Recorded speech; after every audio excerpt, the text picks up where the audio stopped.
It's My Nerd World, a Star Wars podcast. On this week's episode, I'm really excited to share with you that director Gareth Edwards, Monsters, Godzilla 2014, and more specifically for this podcast, Rogue One, and the just-released tonight The Creator, finally addresses the reshoots regarding Rogue One and how he was hired to direct the film. I will share with you details along with my thoughts of Ahsoka Ep7, and you're listening back this week.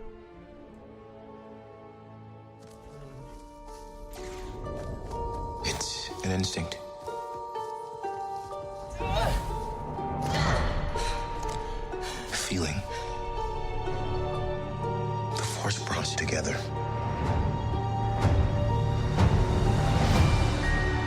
We're not alone. Good people will fight if we lead them. People keep telling me they know me. No one does. But I do.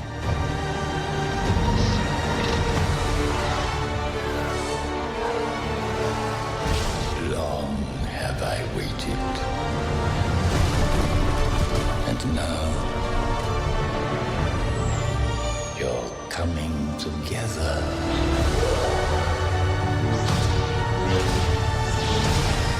Is your undoing.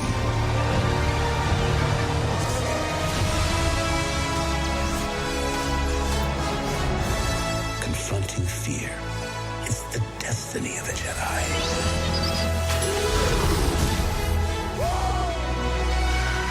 Your destiny.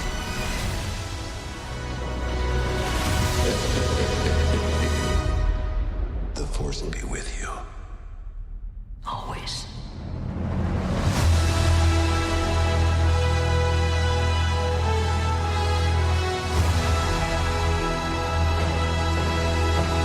My Nerd World. And welcome to it. I'm your host, Jon Justice, here for a Star Wars show. Thank you so much for checking out the episode. If you want to email me, the Jon Justice, Jon, the Jon Justice at gmail.com, or of course you can leave a comment on YouTube if you are listening there as well. And if you want to support My Nerd World, head on over to mynerdworld.net and check out my science fiction space opera series, EMBARK, available in ebook, paperback, audiobook, hardcover, free on Kindle, unlimited, 7 books in all in the series. Really excited for the show this week. I had anticipated a lengthy discussion about Ahsoka Ep7, and I will give my thoughts on it after the main news item that I want to dive into at the start of today's show, and that is director Gareth Edwards.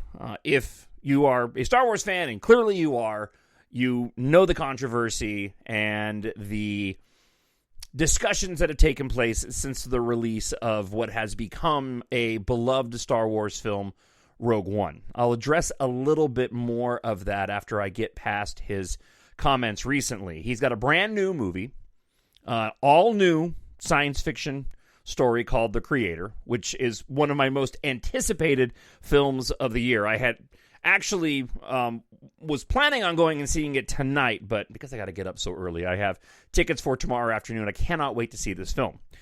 Because of the writer's strike that is still ongoing, thankfully it wasn't delayed like Dune was, and one of the biggest reasons for that is the lack of ability for promotion around the film. However, director Gareth Edwards of The Creator has made himself available to a lot of people to help promote his new film, The Creator, and has been doing interviews. One interview in particular that I just got done listening to actually addressed to something that I assumed they would not allow him to address, or he would not want to address. I've been doing radio for going on 28 years and, following pop culture my entire life. And I know that sometimes there are certain parts of actors and director stories that when they conduct interviews, they say, hey, we really don't want to address that.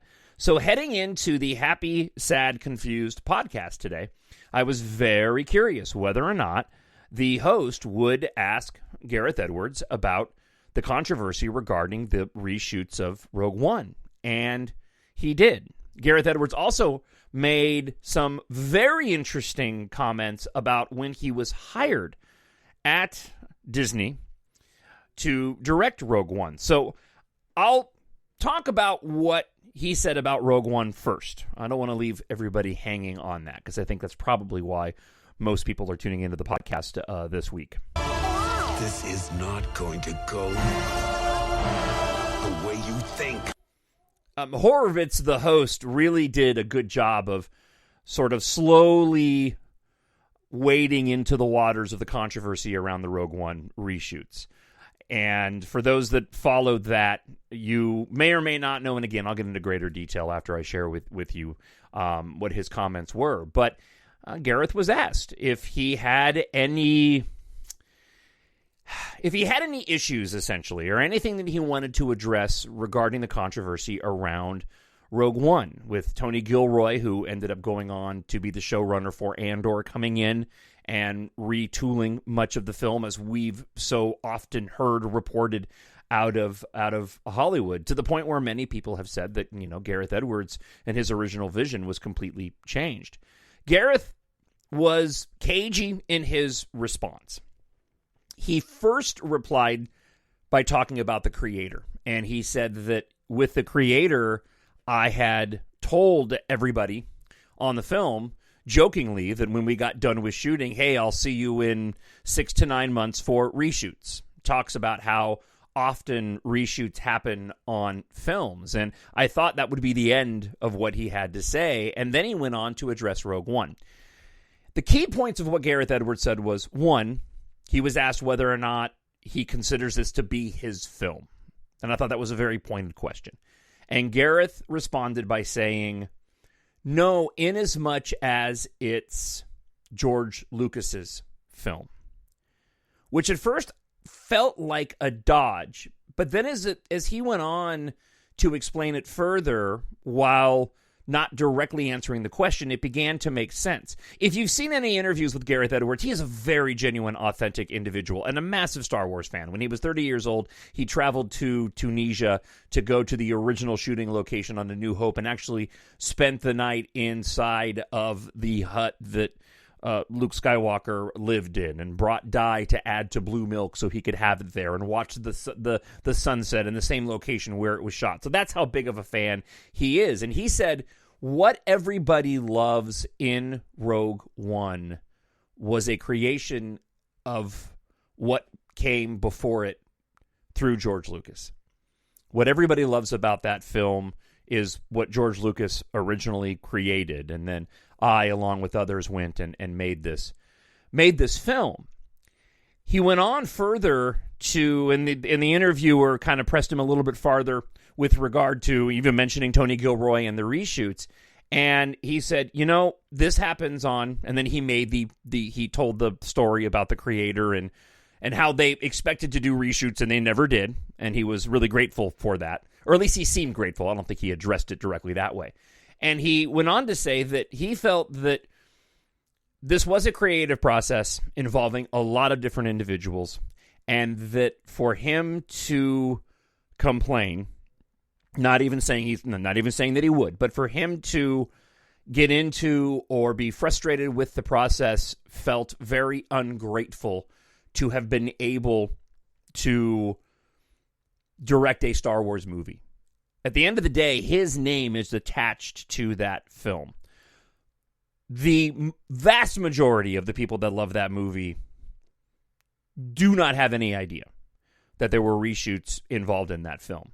The Star Wars fandom is massive, and I would say that there is a pretty big chunk of the Star Wars fandom that is aware that those reshoots took place. But you don't get to the type of success that Rogue One had, and the prominence in which it is now placed within pop culture fandom, even beyond Star Wars.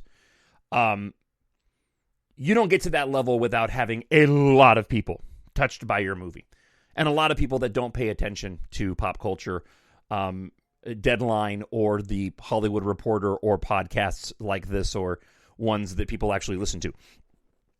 So in his comment, he said, it would be really ungrateful. I am incredibly thankful that I was able to work on that film. He went so far as to say that he is able to do things because of it. And as a matter of fact, one of the aspects of it that I thought was most interesting was that he mentioned how shortly after the film was made, he was actually talking with a lot of different companies about various ideas. And if he lamented anything, he lamented the fact that a lot of the one-on-one meetings that he had with studios over the next film that he would do, people were very quick to go and speak one way in the meeting and then never talk to him again. It's pretty clear that, at least in my mind, he's made peace with what happened with Rogue One, and I would anticipate that with the release of this film, which so far is getting an abundance of praise, there's also the possibility that this could change the dynamic of how films are made, and I'll talk about that in a moment. But with a potential success of the creator, I believe that if he does have any frustrations with the way that Rogue One was handled and the reshoots that came in and the retooling of the movie, that he will definitely make peace with it. And because of Rogue One, he's able to go and make the creator. So there is another story that I want to share that I also thought was equally interesting that I was planning on actually addressing on the podcast first before he went and talked about Rogue One, because they addressed this next thing I'll share with you in just a moment before they even got to Rogue One. I didn't think that they would even ask him the question. And it seemed clear that Gareth Edwards was prepared to be asked this question. And the fact that he was so silent after Rogue One was released, I do think that speaks volumes to a potential level of frustration that he had. So before I get to this other Star Wars item, just a real quick recap on Rogue One. So if you go back and watch any of the trailers for Rogue One, what you're going to see, especially the initial teaser and main trailer, there were a lot of ancillary TV spots that came out that were not like those initial ones. 70% of what you see in the teaser and original trailer for Rogue One did not make it onto screen. There are wholesale shots in the trailer that are completely contradictory to what ends up actually happening in the movie. There are production photos of Jyn Erso leaving and running on the beach with the Death Star plans in her hand. I mean, just things that just didn't happen. The talk around the film was that Tony Gilroy came in as a writer, and he was very vocal in saying that, I think his words were, the film was a mess, in his opinion. And he came in and did a lot of retooling on the film and an abundance of reshoots, which ended up giving us the movie that we've all come to love. I think the core of what Gareth Edwards made is there, but there was definitely some major plot points and story beats that were shifted around to bring us to what we ended up seeing up on the big screen. And I think that Rogue One and Tony Gilroy coming in and doing what he did was also a big reason why he ended up doing Andor. Tony Gilroy was admittedly not a Star Wars fan at all. I don't know if we'll ever find out how much of the film was changed. I know there's a lot of individuals that have done, a bit of homework and just reading into all the articles and trying to decipher how much of the film was changed. I've never seen an actual percentage around that.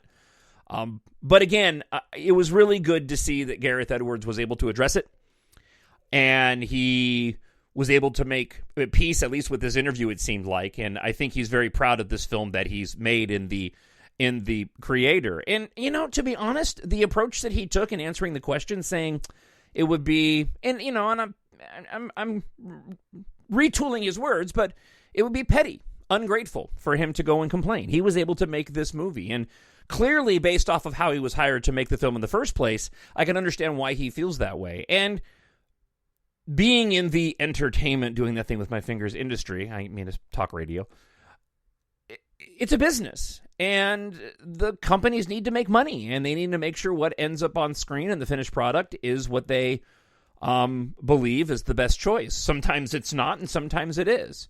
Who knows? If the version that Gareth Edwards put together of Rogue One made it to the big screen, maybe it would not have done as well. For example, like Godzilla, and I love the Godzilla 2014 film, but there's a lot of people that talk about how it's paced rather slowly, and there's an argument to be made about that. I think it's very much in line with those types of films, but there's a lot of people that had issue with it, and so something like that could have sparked trouble for Rogue One. But at the end of the day, we got a fantastic movie. When he was hired to direct Rogue One, he went through, and I won't get into all of it now. Gareth Edwards talked about how he received an email from Carrie Hart. At the time, he was working on a film. He couldn't go in. Had to put it off before they had an interview. They sat down for an interview. He talked about, the type of Star Wars film he may be interested in making. He told the story about how he went to Tunisia when he was 30, how big of a Star Wars fan he was. He wouldn't be a director if it wasn't for Star Wars.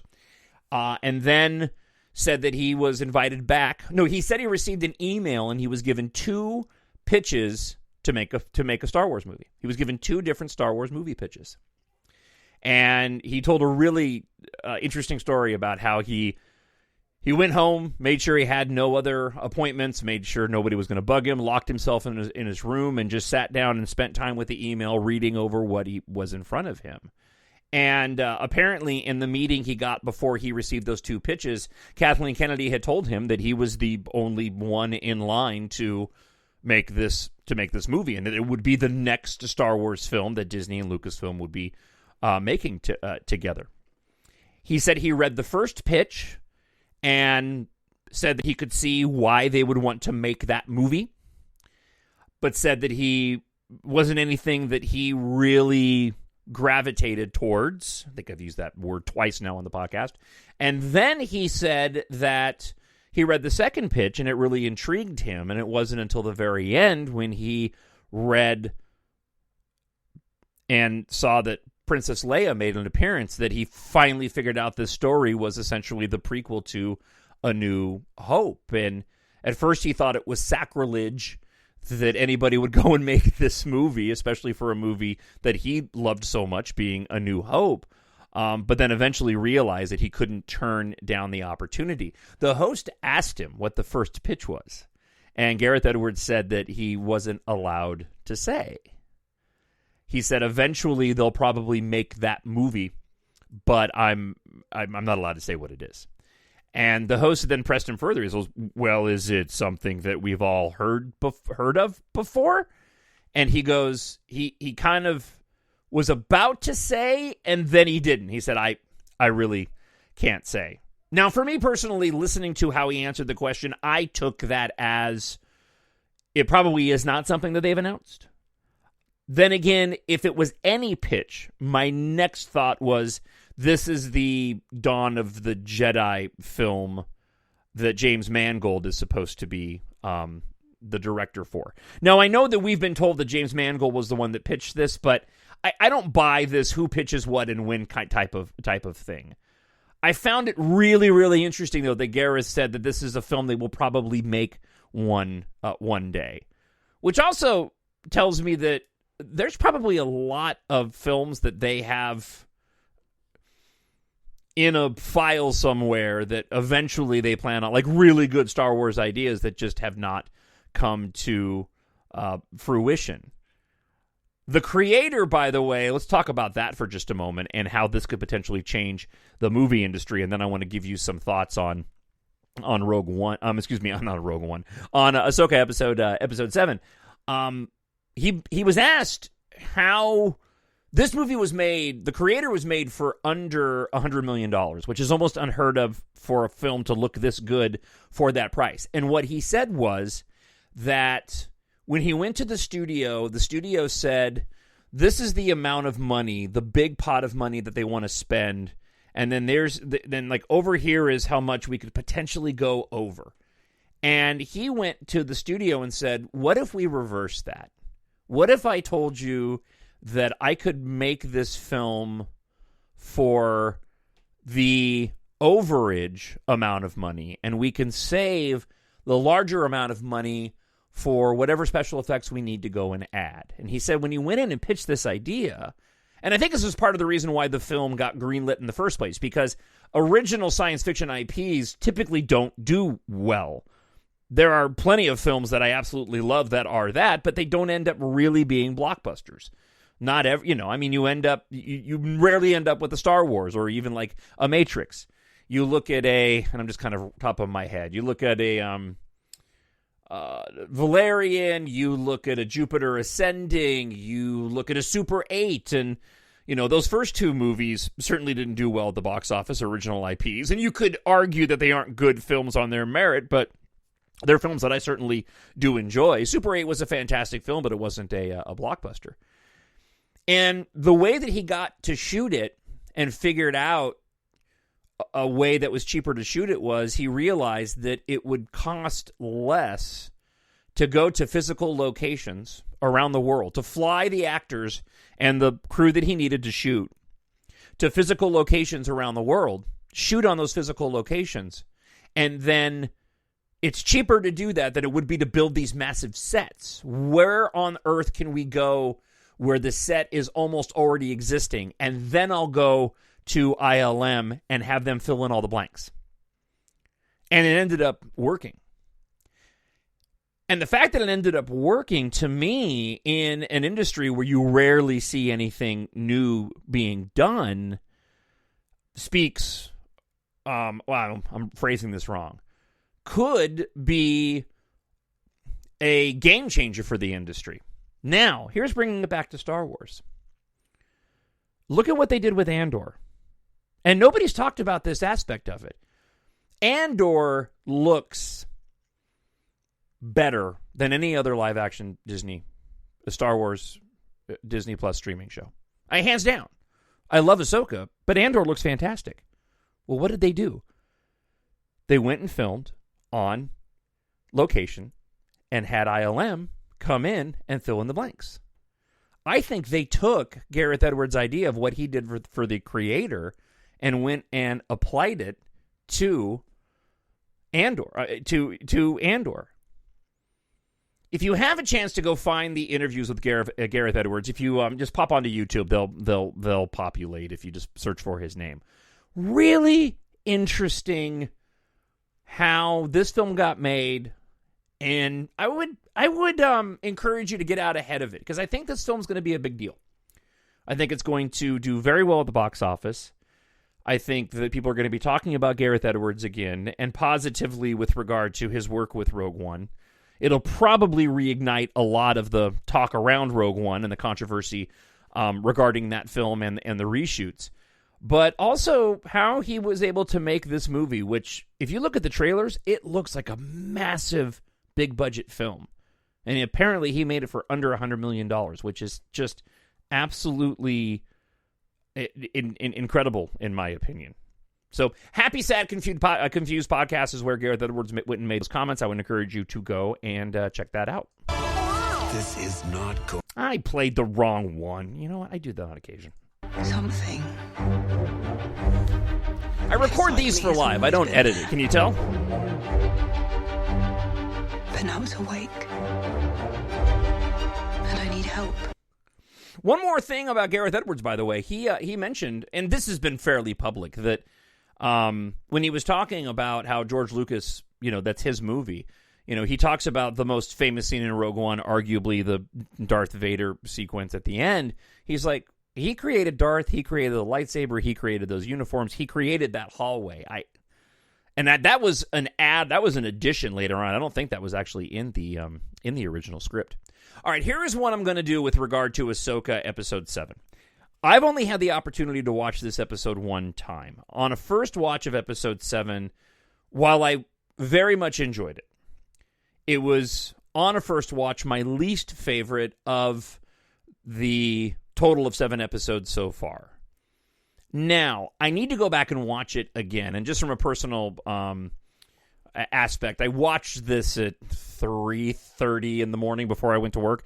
Got up early, did my prep. I get up at 2:30. I got up like at 2, did my prep, and then watched it in the dark at 3:30 as I'm still waking up and getting ready to go to work. So my headspace was kind of in one galaxy and foot in reality, and that may have tainted my view of the episode.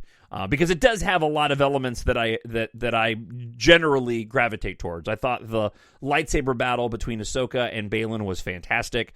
The arrival on Peridia, I don't know if anybody's caught this yet or said anything, but what an homage to Galaxy Quest when they go through the minefield in Galaxy Quest. I mean, it's immediately what I thought. I don't know if that was Dave Filoni's intention, but if it was an homage, hat tip to you.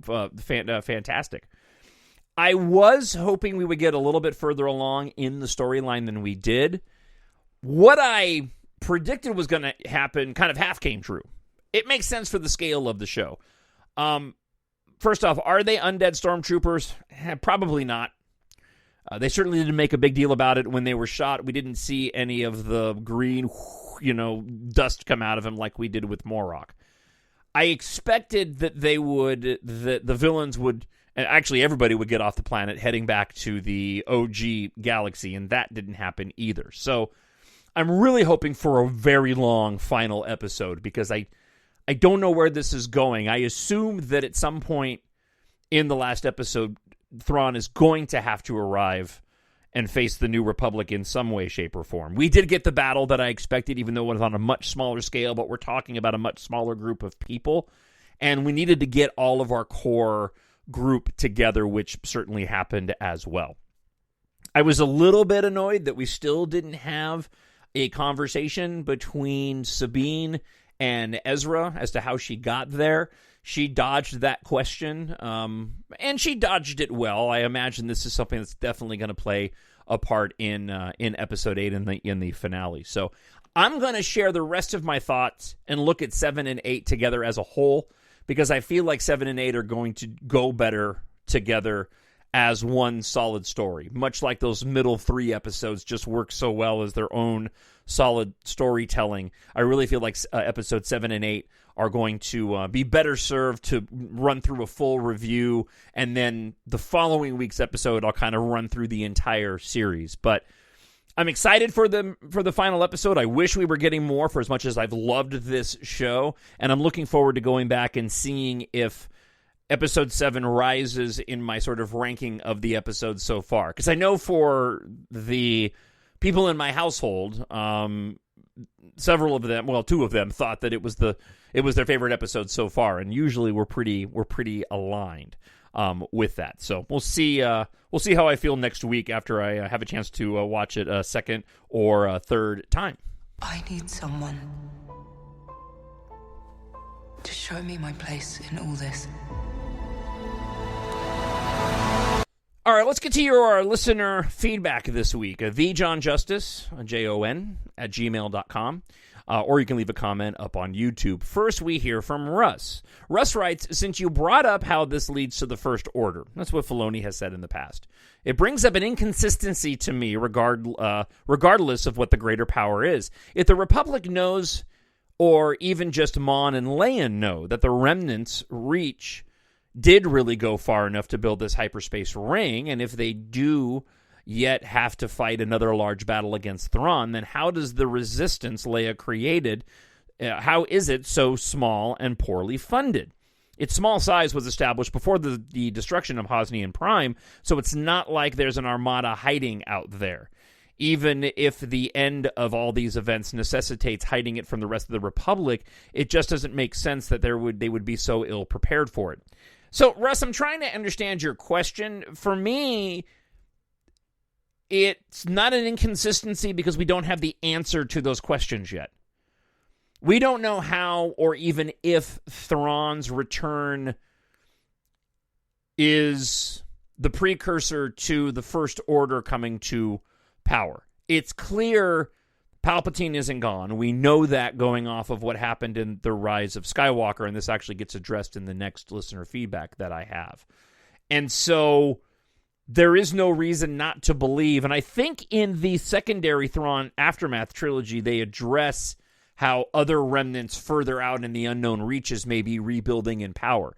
In which case, what's happening with Thrawn is on a much smaller scale. And that's what I think is happening here.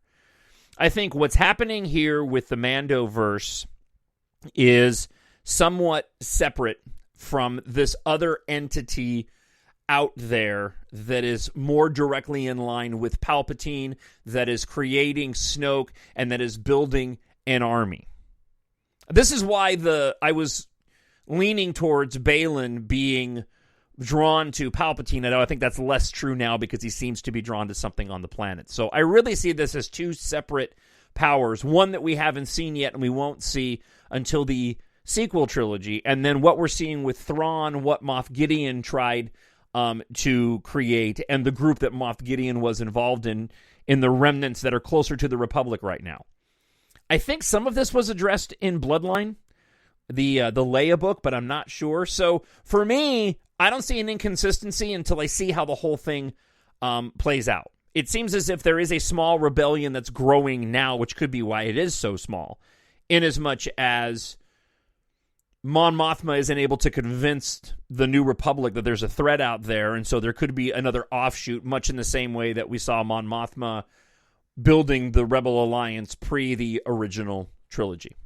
Friend of the show, Shlomo, writes, everyone misses this. The Emperor has never left Exegol. Sheev Palpatine was also his vessel. Snoke was his vessel. He dominates and projects himself to the vessel.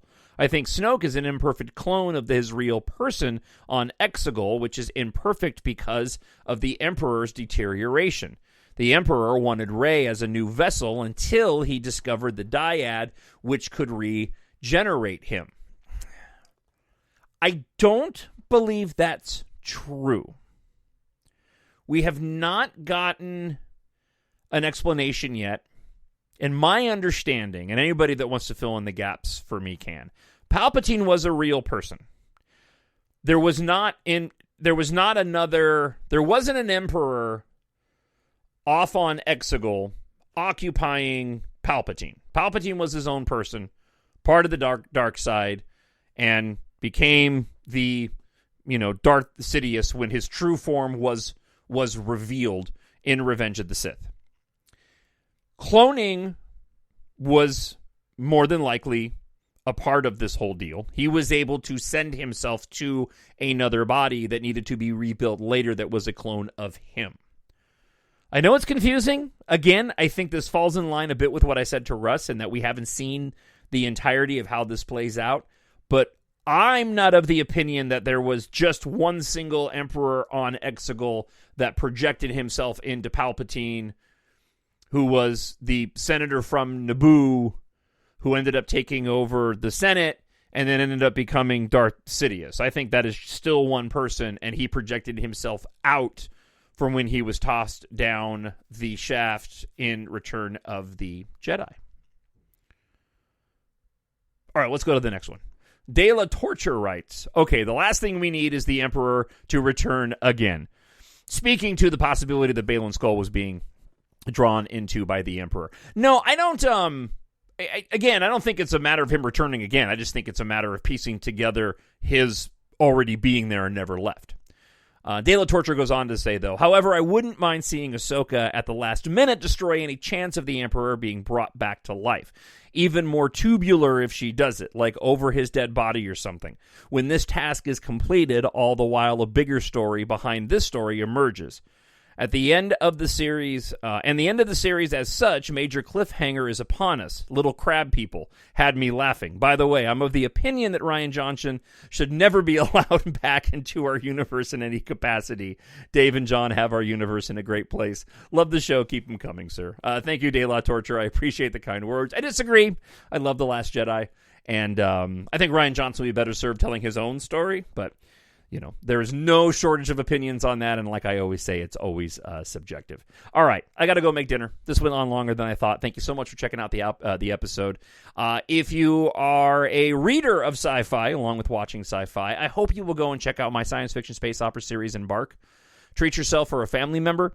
to sci-fi, written for adults but great for ages 11 plus.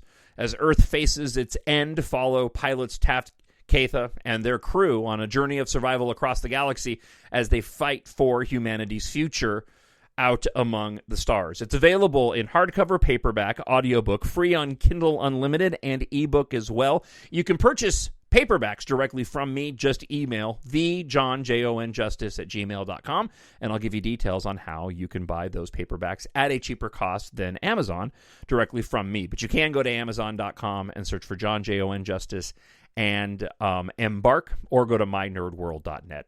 Thank you so much for checking out the show. I hope wherever you are, you're happy, you are healthy, and you are safe. I'll talk to you again next week with the season finale thoughts of Ahsoka Episode 8. Until then, have a great one. Bye.